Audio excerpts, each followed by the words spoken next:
Jacob Zuma went against the New World Order. And that is why he is sitting in the situation he is sitting in now. Because he stood up for the people. But the press, they told a different story. The politicians told a different story. Because everything had to work according to plan. They had to get rid of Zuma so that Cyril Ramaphosa can come in and carry on, this little golden boy, to carry on with all this agendas and this COVID and this all the shit that's happening now. And Jacob Zuma actively opposed all the New World Order agendas. And I want you to understand fully the role that our current President Cyril Ramaphosa is playing in changing the world that we live in, the South Africa we live in, and that he has global powers controlling him. That those global powers are his masters, that he sold his life to them a long time ago. They helped him build his fortune, which doesn't fall out of the sky.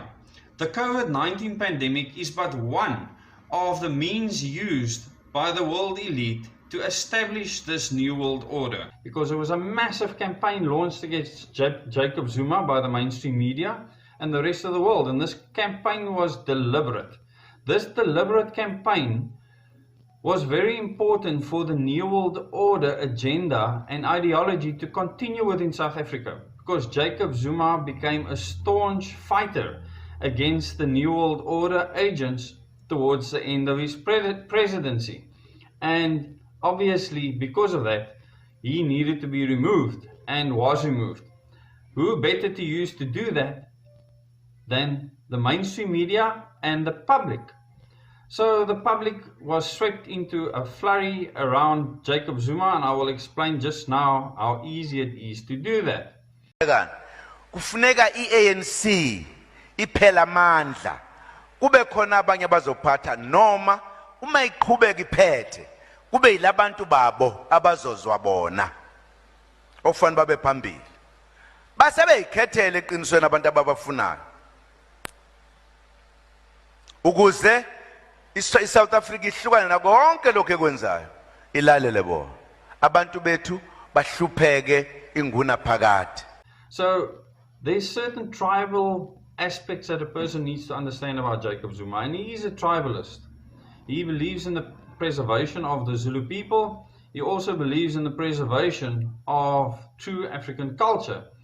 He does not like the fact that foreign entities and foreign interests wants to dictate to people in South Africa. And this became very apparent towards the end of his presidency, when it's exactly the opposite with regards to Cyril Ramaphosa.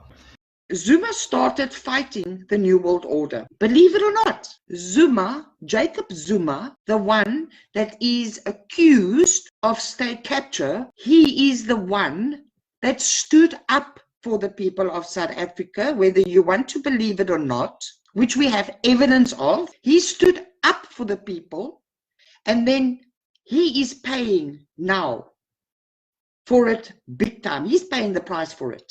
Because everybody in South Africa knows Mr. Zuma because of all the stories that they've heard, okay? Of everything that was told about Mr. Zuma. Whether it is the truth or not, nobody knows, because there has been no court case. He has not been found guilty of any charges yet. He went against the New World Order, and then they started gunning him, and then he has been the foreman, and all he has been doing since he went after the New World, against the New World Order, is defending himself in court. And I have made many statements in the past saying that people will at some stage wish that Jacob Zuma was still the president. And you will in future still find out why that is. Because I can tell you, you would have handled this pandemic completely differently for many, many reasons. Zuma was the fall guy and went against them and is paying the price for it now. He does not have billions and trillions and zillions in his bank accounts in Dubai and to wherever. It is not true, guys. Believe it or don't. It's up to you. Let us stop accepting as fact anything that is dished out to us.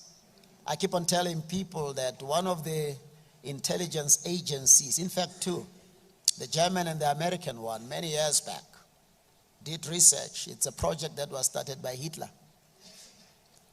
And they discovered that all you have to do to discredit a person is to recycle a lie that is blended with the truth many times over.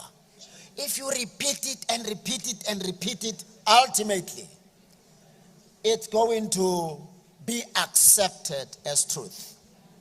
And there is something else that they discovered, that 87% of the public never interrogate anything that features in the public domain. They readily accept whatever is said. The problems that we have as a nation are far too serious for us to allow ourselves to be manipulated. It's a sign that you have no respect for yourself. It's a failure. We will use our leadership and membership of SADC to forge a new world order